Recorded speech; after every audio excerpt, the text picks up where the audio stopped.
Welcome back. વિરામ બાદ નજર અને સમાચારો પર કરીએ તો પાટણ સહિત રાજ્યના લોકોના સ્વાસ્થ્ય સાથે ચેડા કરતી ફેક્ટરીનો પર્દાફાશ થયો છે. પોલીસે બાતમીના આધારે નકલી ઘી બનાવતી ફેક્ટરી ઝડપી પાડી છે. સોયાબીન તેલ, વનસ્પતિ ઘી અને એસન્સની ભેળસેળ કરી અને નકલી ઘી બનાવવામાં આવતું હતું. માવજત અને કૃષ્ણા બ્રાન્ડના નામે આખા ગુજરાતમાં નકલી ઘીનો વેપલો કરતા અશ્વિન મોદી, ધ્રુમિલ મોદી અને પ્રકાશ મોદી નામના શખ્સો આ નકલી ઘીની ફેક્ટરી ચલાવી રહ્યા હતા.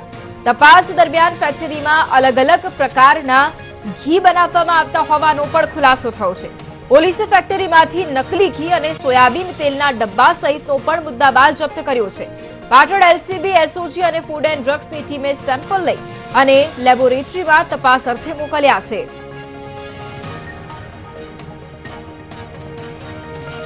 શહેરમાં ફરી એક વખત લોકોના આરોગ્ય સાથે જે ચેડા કરી રહ્યા છે તે ઘી બજાર ઉપરના વેપારીઓ ફરી એક વખત ગોડાઉન ઝડપાયું છે. દ્રશ્યો બતાવવા માંગીશ કે પાટણ એલસીબી દ્વારા હાઈવે વિસ્તાર ઉપર આવેલું આ જે ગોડાઉન છે તેના દ્રશ્યો છે. જોઈ શકાય છે કે લાઈવ દ્રશ્યો અહીંયા વીટીવીની ટીમ પહોંચી છે, જ્યાં એલસીબી દ્વારા અહીંયા લાઈવ રેડ કરવામાં આવી છે. ત્યાં ગાડીના જે દ્રશ્યો જોઈ શકાય છે કે જે મોદી સમાજના લોકો છે તે અહીંયા લોકોના આરોગ્ય સાથે ચેડા કરતા હોય છે. એ જ પ્રમાણે ઘી બનાવે છે, જે પામોલિન તેલ તેમજ સોયાબીન તેલ છે સહિતના જે ઘી આવે છે, વનસ્પતિ ઘી, આ ત્રણેયનું મિશ્રણ કરી અહીંથી ઘી બનાવતા હતા અને અલગ અલગ ગુજરાતના જે ગામો છે ત્યાં આગળ ઘી વેચવામાં આવતું હતું. માવજત તેમજ કૃષ્ણમ નામનું જે ઘી છે તે આ લોકો અહીંયા બનાવતા હતા, નકલી ઘી.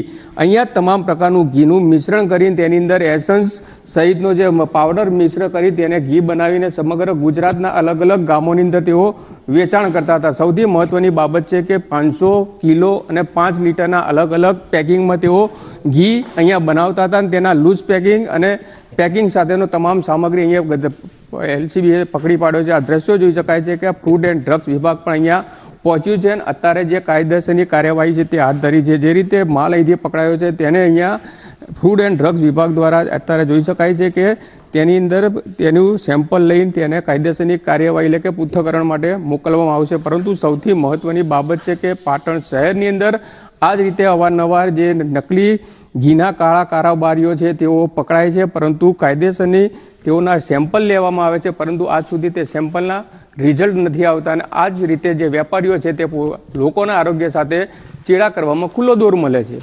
ભરત પ્રજાપતિ, વીટીવી ન્યૂઝ, પાટણ.